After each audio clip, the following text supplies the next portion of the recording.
Don José Calzada Rovirosa, gracias por el tiempo. Al contrario, mi querido Adán, me da mucho gusto saludarte. Tu historia, Pepe, si me permites llamarte Sí. Pepe, se remonta a que fuiste hijo de un gobernador. Cuéntanos esa parte, partiendo de ahí, porque desde ahí dicen que esto se mama. Y, Sí. y tú creciste con A esto, ver, Pepe. yo tenía 9 años cuando mi papá fue gobernador. Estamos hablando que su administración fue 1973-1979. Salí, digamos, cuando él sale, yo tenía 15 años. Y después de ahí nos vamos a vivir a México, pero viví plenamente la administración de mi padre. Y yo les puedo decir que seguramente es parte del diálogo que tendremos que tener esta tarde. Es un Querétaro completamente distinto, cómo van pasando las épocas, las necesidades, los requerimientos, en fin, absolutamente todo lo que conlleva con el ejercicio del gobierno. ¿Le llegaste a decir a tu padre que quería ser gobernador algún día? La verdad es que no, en aquella época yo no estaba ni involucrado en la política, ni tampoco tenía deseos de hacer una carrera política, una carrera pública, por diferentes motivos. Esto surge mucho más adelante, yo te podría decir prácticamente 15 años después, 10 años después, que yo ya tuve deseos de participar en la vida pública. Y un dato muy interesante, yo tomé posesión como gobernador el mismo día, a la misma hora, en el mismo lugar, 30 años después de que mi padre dejó el cargo.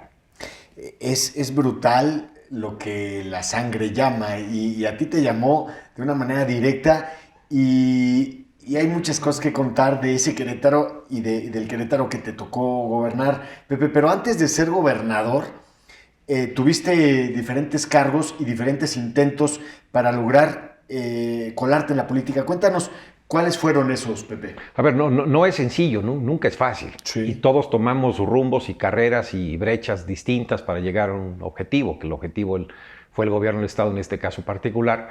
Pero yo trabajé muchos años en la Federación, trabajé en la Secretaría de Medio Ambiente, en la Secretaría de Desarrollo Social, trabajé en la Secretaría de Hacienda. Finalmente, mi regreso a Querétaro fue en el año 2000 como delegado federal del trabajo, Sí. que es en la elección en la cual se pierde la presidencia, digamos Paco Labastida pierde la presidencia de la República y finalmente la camada de políticos que veníamos en cargos federales los tuvimos que dejar precisamente porque hubo, digamos, el cambio de gobierno. Y de ahí me metí a la vida partidista, ¿no? Dirigente de la CNOP, fui aspirante a dirigir mi partido en el estado de Querétaro y posteriormente logré la nominación de mi partido para ser senador de la República. Es decir, así es como fui construyendo, pero pues siempre es complejo. Eso pasaba en México y tú lo construiste de una manera, me parece, muy sensata. A toro pasado podemos decir que fue la manera correcta, desde lo federal, desde el Senado, haciendo relaciones con políticos muy poderosos en ese momento. Eh, pero en Querétaro las cosas no estaban bien para el PRI. En Querétaro gobernaba un panismo pujante, aparentemente invencible, bien calificado en Sí, muchos rubros, en seguridad, en turismo, en sí. inversión, pero había un factor, había un hombre que se llamaba Jesús Rodríguez Hernández, que era presidente del PRI en ese momento. Y parecía que lo que estaba generando Chucho en ese momento era un divisionismo absoluto. Y tú te toca no solo combatir a ese panismo brutal, imponente, sino a un prismo completamente dividido, con Jesús Rodríguez siendo presidente. Cuéntanos esa historia, ¿cómo logras llegar a sanar las cicatrices, A Pepe? ver, no parecía que dividía. Y para nosotros uno de los primeros temas que tuvimos que librar, sanar, arreglar, conciliar, fue la unidad al interior del partido, por una parte, y por otra parte, el también darle ánimos a la gente para que creyera que podíamos ganar. Es decir, el primer reto que teníamos era que la gente pensaba que no podíamos ganar, o sea, que era imposible ganar. Es que era aparentemente lógico, ¿no? Veníamos de dos administraciones, tú lo mencionaste, bien Sí, calificadas, la de Nacho Loyola, amigo mío, sí. buen gobernador, y la de Paco Garrido en ese entonces, con buenas calificaciones en términos generales, cada quien con su estilo particular de gobernar, pero los dos con buenas calificaciones. Y llegamos nosotros, estando en el Senado de la República, aspirando al gobierno del Estado, precisamente a motivar y a tratar de que la gente tuviera esa fe que se requiere precisamente para poder contender con posibilidades reales de ganar. Ese fue el primer gran reto, por eso nuestro lema era creo en Querétaro, creo en ti, creer en la posibilidad. Yo recuerdo, Pepe, que había diferentes fotos muy emblemáticas, todavía el periódico era más poderoso que hoy. Yo recuerdo una foto de Jesús Rodríguez diciendo en Plaza de Armas, ahí va a estar mi oficina, señalando el balcón de Palacio de Gobierno. Y también recuerdo que previo a esos momentos donde Jesús, como dices, dividía el partido, se le veía muy cercano a Alfredo Botello y a Paco Garrido. Todavía más misterioso el tema, ¿no? Pues sí, a ver, son los misterios que ahí quedan, pero lo importante es que nosotros lo que logramos fue que la gente creyera en un proyecto en el cual teníamos posibilidades no solamente de competir, digamos, de una buena manera, sino de ganar. Una parte fundamental de esa campaña, a la que tú mencionas, esa campaña al gobierno, fue mi familia. Sandra, mi esposa, jugó un papel muy relevante en la campaña, claro. Su cercanía con la gente, sus mensajes que tenían que ver con la conciliación y con el buen Querétaro que aspirábamos a tener. Es decir, se conformó no solamente una propuesta y una mecánica de contacto con la gente, sino un concepto de familia, un concepto de competencia, un concepto pujante que al final del camino convenció a la gente. En efecto, claro. Teníamos poquito más de 30 puntos de diferencia. Es que eso se dice fácil en el papel, pero es una distancia abismal, era un abismo, un océano de diferencia entre Manuel González Valle y Pepe Calzada. Yo recuerdo en algún momento Marcela Torres, en ese momento primera dama del Estado, hizo un análisis con las personas o un grupo de las personas que te asesoró y que te dieron 2 o 3 debilidades del Estado, porque en general el Estado estaba bien. Sí, sí. Y había 2, a ver si estoy en lo correcto, que en ese momento comentaba Marcela Torres, ya con la derrota, ya conocían. ¿Ya encima o qué? Sí, ya habían perdido. Okay. Y estaban analizando la derrota y decían que en Querétaro había un gobierno lejano, se crea el gobierno cerca de todos, con un Paco Garrido que nunca empatizó. Un gobierno lejano, se crea un Querétaro cerca de todos, y también quizás con mucha prepotencia o solvencia excesiva se decía que era un Querétaro azul y se genera un Querétaro sin colores. ¿Eso verdaderamente ocurrió así, Pepe? A ver, claro, era un Querétaro sin colores porque queríamos apelar, yo vengo de un partido político que tiene colores, pero queríamos apelar a la voluntad de todas las personas, y muchas no tienen partido político o están afiliados a un partido político. Claro. Quizá hayan votado por algún partido u otro, dependiendo la elección, pero mucha gente se identifica con la persona. Paco Garrido no estaba mal calificado y entregó un buen estado, quiero reconocer, sin duda. Pero nosotros, más que una debilidad, tuvimos una gran pujanza hacia adelante todo. Éramos muy atrevidos, estábamos muy metidos en un proyecto en el cual creíamos, y que al final del camino los ciudadanos pues, nos dieron su confianza y finalmente decidieron que nosotros tuviéramos la oportunidad de gobernar el Estado. La historia de José Calzada en esa campaña es hollywoodense, porque era un panismo, insisto, muy poderoso, que se veía invencible. Era un panismo que aparentemente nos dimos cuenta que eso el día de la elección no fue así. Llevaba 30 puntos de ventaja, sí. Con una cargada de los medios de comunicación completamente a favor del candidato azul, que era Manuel González Valle. Ante este escenario, Pepe, ¿qué te hizo pensar que podías ganar? ¿Qué analizaste? ¿Qué viste? Dicen que las campañas políticas primero se sienten y luego se cuentan. Sí. Y lo que nosotros sentíamos en cuanto al ánimo de la gente era que estaban dispuestos a escuchar. Las puertas estaban abiertas para que pudiéramos pasar y platicar con las personas. Estaban dispuestos a escuchar alternativas. Y no siempre es así. 3 años antes yo había vivido una campaña senador que había sido muy compleja. Sí. Muy compleja. No se sentía ese mismo ambiente en el aire, en el ánimo de las personas. En esta ocasión sí. ¿Hubo un trabajo previo? Por supuesto que sí, particularmente con los medios de comunicación, que todos nos abrieron sus puertas. Y una vez que logramos que nuestros correligionarios en el partido asumieran como propia la campaña y ese deseo ferviente de ganar, de poder ganar, pues yo sentí realmente que podíamos ganar, que podíamos lograrlo. Y te digo que no solamente fuimos nosotros, o yo en lo particular, fue un acompañamiento familiar, de amigos, de medios, que fue creciendo. Los candidatos valen, los debates cuentan, en fin, absolutamente todos los elementos que están inmersos, que están presentes en una campaña, juegan un papel fundamental para que al final del camino, pues las personas tomen una determinación de a quién le dan su confianza. ¿Ganó José Calzada o perdió el PAN? No, yo creo que fue una combinación de cosas. Fue una combinación de cosas. Se empoderó la gente. Yo recuerdo aquella ocasión que, pues ya que teníamos resultados preliminares, pero finalmente resultados, pues fuimos a Plaza de Armas y la sociedad se volcó y tú recordarás, ¿no? Plaza de Armas fueron 5,000 personas. Antes de eso, Pepe, hay un punto de inflexión para mí, que además me gusta correr, al igual que a ti, que le metiste un toque sentimental, sí, más que un toque cerebral. El espectacular. La última recta de esa campaña, arriba espectaculares, con José Calzada corriendo sudado, un atardecer, sí, que decía, vota con fuerza. Y ya estabas apelando, Pepe, a la emotividad, y las campañas se ganan con la víscera, con el corazón, ¿no? Sí, digamos, el eslogan decía, todo es posible, vota con fuerza.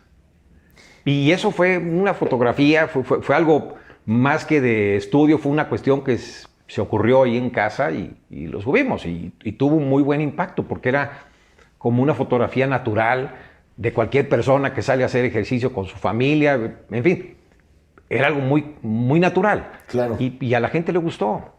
Ya el día D, para pasar pronto a lo que es tu sexenio, el día D, ¿cuándo supiste que ya era irreversible el resultado y que ibas a ser gobernador? Por ejemplo, como a las 12 del día recibí alguna llamada de algún amigo de México y me dijo, las encuestas de salida te dan un punto arriba. Después, como a las 3 de la tarde, igual se mantenía entre 1, otro me habló que teníamos 1,5 y pues ahí se fue consolidando.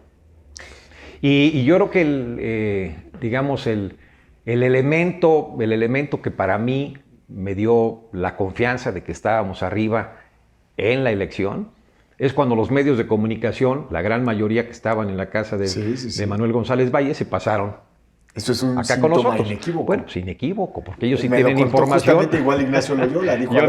Yo no tenía muchos, sí, pero ese fue un elemento fundamental que me dio a mí, pues digamos, la pauta de que estábamos bien. Llegas y tu primera decisión potente, mediática, es, porque además lo dices objetiva y sensatamente, Garrido deja un gobierno solvente, con dinero en los cajones, y ante esa posibilidad financiera de un Estado sano, dices, lo primero que hago es adiós a la tenencia. Y no sacudiste Querétaro, Pepe, sacudiste al país y muchos te copiaron. Sí. ¿Desde cuándo la planeaste o la pensaste esa? A ver, yo estuve en el Senado de la República y en el Senado era un tema recurrente, el eliminar la tenencia. El presidente Calderón tomó la decisión de enviar una iniciativa de ley para que la tenencia vehicular dejara de ser un impuesto federal y se convirtiera en un impuesto local. Y como senador yo voté a favor de eso, pero eso no quería decir que se eliminara la tenencia, eso quería decir que iba a ser potestad del Estado o no. Y cuando empezamos a conformar, digamos, nuestras ofertas de campaña, etcétera, pues ese fue un elemento en los cuales formaron parte de los primeros saberes para proponer. La verdad es que la gente cuando escuchaba eso, muchos me decían, inclusive en algunas entrevistas, eso no es posible, eso es imposible o eso no lo va a hacer. Y después de tomar posesión empezamos a ver cuál era el mecanismo jurídico y financiero mediante el cual lo íbamos a concretar. A partir del 1 de enero del año 2010, pues la tenencia vehicular se eliminó en el estado de Querétaro para las personas físicas y dejamos de recaudar una cantidad importante de recursos, pero cumplimos nuestro compromiso. Es decir, y para muchas de las personas les sorprendía más que nada el hecho de que hayamos cumplido un compromiso de esa magnitud Y finalmente casi todos los estados de la República, yo creo que todos, si no me equivoco, pues fueron poco a poco eliminando la tenencia vehicular con diferentes modalidades, ¿no? Pusimos hasta 300,000 pesos, etcétera. Sí. Fueron los cimientos de tu administración y de ahí para el Real. Porque esa fue la primera decisión, digamos, de peso. Y te ganaste a la gente con eso y se construye una percepción sobre José Calzada y su gobierno a partir de ahí. Que hay otros que no lo hacen así, tienen confianza en que pueden corregir el camino a lo largo de la administración. Ahora, pero quiero reconocer que propuestas de esa magnitud no hay muchas. Es decir, eso fue un garbanzo a libra que nosotros tomamos y lo hicimos a favor de la economía de las personas. Yo recuerdo en aquel entonces había 650,000 vehículos en el estado de Querétaro y los beneficiarios eran, yo creo que el 90% de los vehículos. Claro. Esa es una decisión lunamielera, porque te dejó perfectamente bien ubicado, pero el Estado tenía un reto. Dos retos, pero me enfoco en uno que fue muy complejo. Seguridad y transporte. En el transporte no se puede contar la misma historia que en la tenencia. Cuéntanos de ese reto de Red Q. A ver, el tema de la tenencia es un tema eminentemente de gobierno y de instituciones. El tema del transporte tenía que ver con otras cosas. Había, si no mal recuerdo, 7 o 8 dueños de transportes, cada uno por su lado, cada uno administraba sus propias rutas y sus dineros, y era muy complicado. Claro. Entonces, lo primero que se tenía que hacer era ordenar a quienes daban el servicio de transporte. Por eso creamos una sola empresa, para que hubiera un ingreso repartido dependiendo del número de camiones y de rutas que tenías, lo cual fue muy difícil. Sí. Yo creo que nos tardamos, 2 años, 3 años para ponernos de acuerdo en esa materia y posteriormente tratar de hacer todo lo que tenía que ver con la reconducción de las rutas de transporte. A ver, es un tema muy complicado. Se crea el prepago. Se crea el prepago con altas y bajas, sí. El mejoramiento del transporte con altas y bajas, también la redimensión de las rutas con problemas. En fin, es un tema bien complejo, porque el transporte público pues moviliza a miles y miles de personas diarias. Entonces cualquier detalle, cualquier falla que haya, cualquier inconformidad, en este caso por parte de los, no de los usuarios, sino de los que tenían las concesiones, de los concesionarios, pues te trastocaba absolutamente todo el transporte, particularmente en la ciudad capital. Pepe, fuiste un candidato muy potente y un gobernador muy mediático que con su figura cubría a sus secretarios y les hacías un favor, porque tu percepción y el famoso efecto sombrilla de cubrir con tu figura a otros personajes, llámese un Carmelo Mendieta, un Rubén Galicia, un Gustavo Nieto, y muchos pensaron que habían ganado ellos. Muchos equivocadamente dijeron, mira qué popular soy. En realidad el que había provocado un voto en cascada era José Calzada, acompañado de algunos actores interesantes. Lo digo porque llega la intermedia. Llega la intermedia donde José Calzada tiene que elegir delfines y tiene que elegir perfiles. Y los que elegiste parece que no tuvieron piernas para jinete, Pepe. Juan José Ruiz, un candidato que lucía muy interesante, pierde contra Lupe García. Se pierde el Marqués. Pero se gana Querétaro. Se gana Querétaro. Cuéntanos esa intermedia, ¿cómo la viviste, Pepe? Porque además me imagino que debe ser frustrante tú como persona tener aptitudes electorales y ver que los perfiles que elegiste fueron cayendo algunos, como dices, la capital no. Pero subiendo otros. O sea, si yo no mal recuerdo, cuando llegamos al gobierno, ganamos 8 municipios. Sí. El gobierno y 8 municipios. Se pierde la capital, dicho sea de paso. Se pierde la capital. Y se gana Corregidora y se gana el Marqués. Sí. En la intermedia ganamos la capital, sí, y 11 municipios más. Es decir, pasamos de 8 a 12. Y más o menos en la Cámara quedamos igual, ¿no? 8 o 9 sí. diputados, más o menos, contando plurinominales. Es decir, el balance no fue malo. Al contrario, o sea, ganamos la capital de Querétaro después de 15 años. Es decir, todo se puede, depende de los perfiles, de la potencia que tengan en sus propias campañas. Y yo creo que el balance de la intermedia fue bastante bueno para nosotros. Por ejemplo, en el ámbito de lo federal no nos fue tan bien, Sí. algo que a veces no puedes ni explicar, ¿no? Pero ganamos Querétaro y no ganamos los distritos federales. Claro. En fin, pero no nos fue mal en la intermedia. En ese momento sale Francisco Domínguez, se va al Senado, eh, quizás haciendo un camino similar al que tú habías elegido para llegar a gobernar Querétaro, y aparece otra figura que se llama Marcos Aguilar. Uno desde los dos con su trinchera, uno diputado, otro senador. Tú, por tu parte, Pepe, empiezas a construir la otra, la de la sucesión, con un Roberto Loyola, pero otros más. En ese momento recuerdo que estaba Roberto Loyola, estaba el propio Tonatiuh, Sí. estaba incluso el Pollo Torres Landa. ¿Qué? ¿Tú ya sabías que iba a ser Roberto o de verdad lo dudabas? No, pues a ver, pues cada uno corre su camino, corre su ¿Los suerte. dejaste correr? Sí, o sea, la verdad es que yo creo en eso. Sí. Y empiezas a probar capacidades que al final del camino pues, es lo que valora y evalúa tu propio partido y se toma una determinación final. Pero sí, en efecto, estaba Tonatiuh, que la verdad es que es un gran amigo y fue un gran funcionario público. Y Roberto Loyola también fue conmigo un muy buen secretario y fue un buen alcalde. ¿Cómo se toma esa decisión ya al final, en la soledad de tu despacho, de tu cama? ¿Cómo dices, No, pero va Roberto? tiene que ver con mediciones, ¿eh? Tiene que ver con popularidades y mediciones y opiniones y el Comité Nacional y el Comité Estatal. O sea, no es una decisión, por lo menos en mi caso, no fue una decisión unilateral con respecto a un amigo, porque todos eran mis amigos. Sí. Tenía que ver con competitividad y con trayectoria. Pepe, en ese momento a la par, José Calzada empezaba a sonar para algo más grande, porque de hecho, antes de que tú llegaras a ser gobernador de Querétaro, se te veía muy cerca al entonces candidato Enrique Peña Nieto, Al entonces gobernador, ¿no? entonces Sí, gobernador del sí, Estado de México, y pues para todos el candidato natural, que al final lo terminó siendo. Vino un par de veces aquí a Querétaro, se notaba un respaldo, un cobijo y una amistad.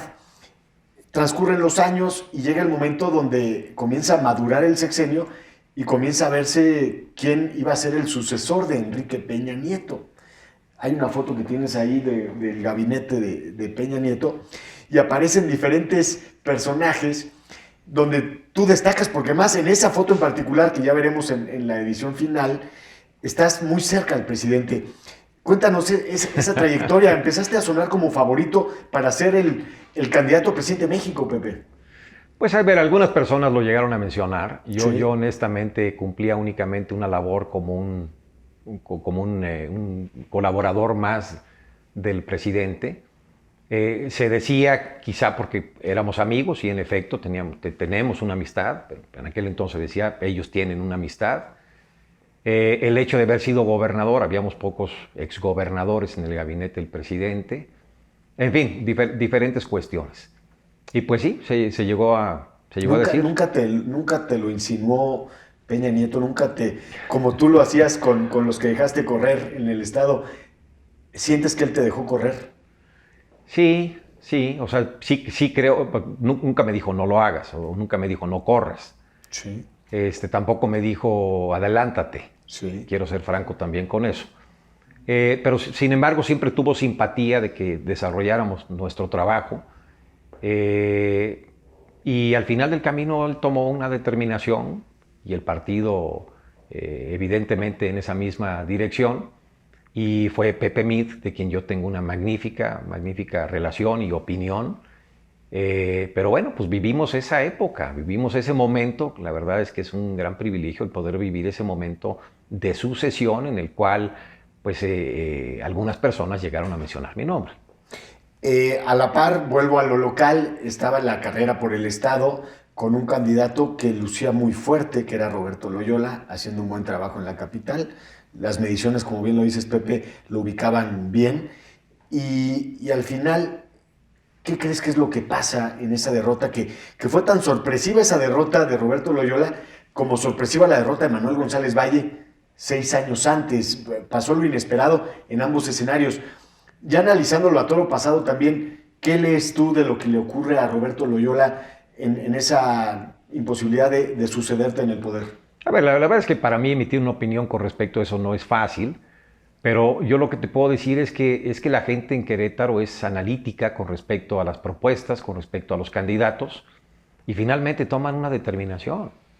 Yo te hablo, digamos, de manera mucho más clara y franca con respecto a lo que fue mi campaña, porque ahí Es tuya. y la viví, pero Sí. la potencia que le imprimimos a la campaña fue finalmente lo que convenció al electorado, lo que convenció a la gente. Pero tengo la mejor opinión y la mejor, pues sí, opinión con respecto a Roberto, cómo se desempeñó como funcionario público y finalmente su esfuerzo como candidato. Eh, son actores que también se tienen que contemplar. Marcos Aguilar en ese momento, un personaje incómodo, un personaje ácido como oposición, decía, yo quiero ser presidente municipal de Querétaro desde la Diputación Federal, pero no voy a pedir fuero porque si pido fuero, José Calzada me va a meter a la cárcel. Eso lo decía abiertamente el entonces diputado Aguilar Vega, que a la postre logra su objetivo, pero ¿qué dices ante ese escenario que Bueno. nunca se ha, No, por lo bueno, menos a yo ver. nunca lo he podido platicar contigo? O sea, la verdad, nunca escuché eso, ¿no? Y yo no sé en qué estaba pensando.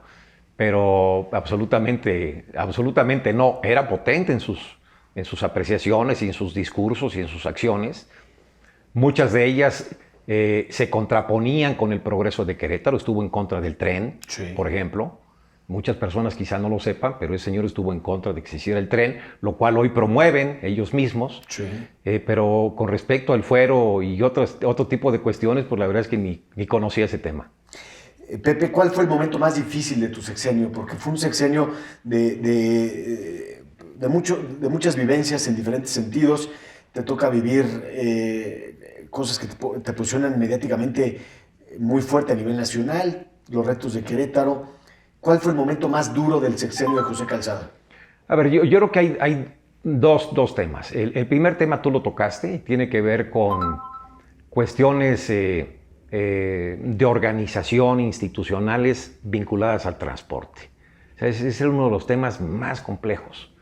Y sigue siendo en el Estado y en muchas entidades federativas. El tema del transporte es el tema. Cómo hacerle para que la gente llegue mejor a su destino, viaje más cómodamente, pague lo justo por lo que está recibiendo, etc. Y sea oportuno el servicio. Y ese en el ámbito organizacional, estructural, fue uno de los temas más complicados. El segundo tema en el ámbito político tiene que ver con el secuestro de Diego Fernández Ceballos. Claro. Querétaro es un estado que está acostumbrado a dar buenas noticias. Tenemos buenos crecimientos económicos, tenemos buena inversión nacional y extranjera, tenemos buenos rendimientos en cuanto al combate a la pobreza, hemos tenido avances importantes, yo creo que de los primeros a nivel nacional. Entonces, que Querétaro dé una noticia de esta magnitud, de esta importancia, realmente fue un tema político muy delicado para el Estado. Y yo llevaba unos cuantos meses en la administración, pues fue en el mes de mayo, yo te llevaba 7, 8 meses Sí. en la administración, entonces fue un impacto muy delicado, muy grave. El secuestro del sexenio, sin duda alguna. Sin duda alguna, pero además Diego Fernández es amigo mío. Aquí hay una foto Aquí que hay lo una foto. comprueba, ¿no? Aquí hay una foto, es amigo mío, Diego Fernández. Entonces, no solamente padecí el secuestro de Diego desde el ámbito político como gobernador, sino también desde el plano afectivo, familiar, personal.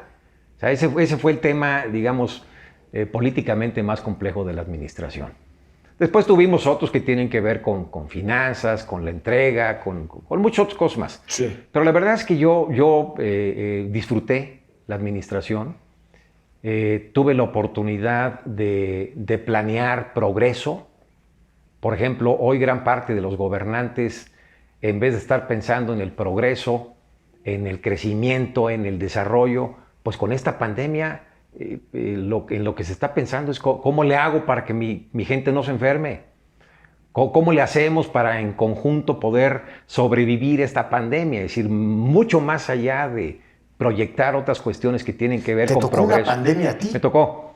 Me La tocó en H1N1. 2009. Sí. Digo, Mucho más corta. mucho menor, Sí. más corta. Inmediatamente salió el medicamento. Sí.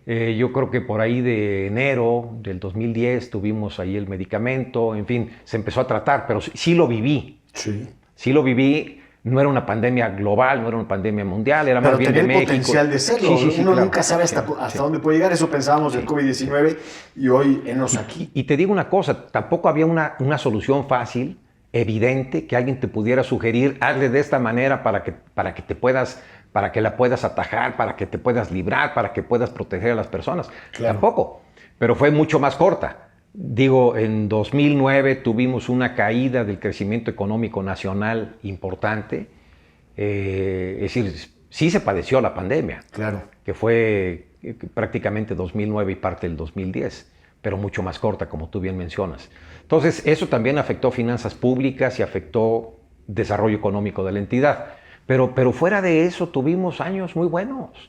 Yo tuve una gran relación con el presidente Calderón, fue muy atento, Sí. le gustaba venir a Querétaro. En Querétaro, cuando él venía, se sentía relajado, veía progreso, veía orden, veía cosas buenas. Nuestra vida institucional en la entidad ha sido muy buena, Sí. de gobierno a gobierno. Yo siempre decía que los gobernadores somos nada más un eslabón más en una gigantesca cadena. Claro. Hay muchos que dicen, yo aspiro a ser el mejor gobernador. Bueno, yo aspiro a ser un eslabón fuerte en la cadena. Lo fuiste durante muchos meses. Sí, Pepe, sí. estuviste calificado durante muchos meses como el mejor gobernador del país. Por último, Pepe, ¿cuál fue el mejor momento de tu sexenio? Uy, muchos. No, muchos.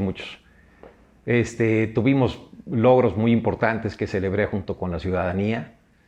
No te puedo mencionar así uno en lo particular, pero cada vez que teníamos un reconocimiento con respecto al desarrollo económico, a logros que tenía nuestra ciudadanía, por ejemplo, los eventos que hacíamos de la cumbre de negocios, donde venían Sí. todos los empresarios, Claro. nacionales y extranjeros, y Querétaro se potenciaba, pues eso me hacía sentir a mí súper orgulloso, me hacía sentir muy pleno en lo que estábamos haciendo.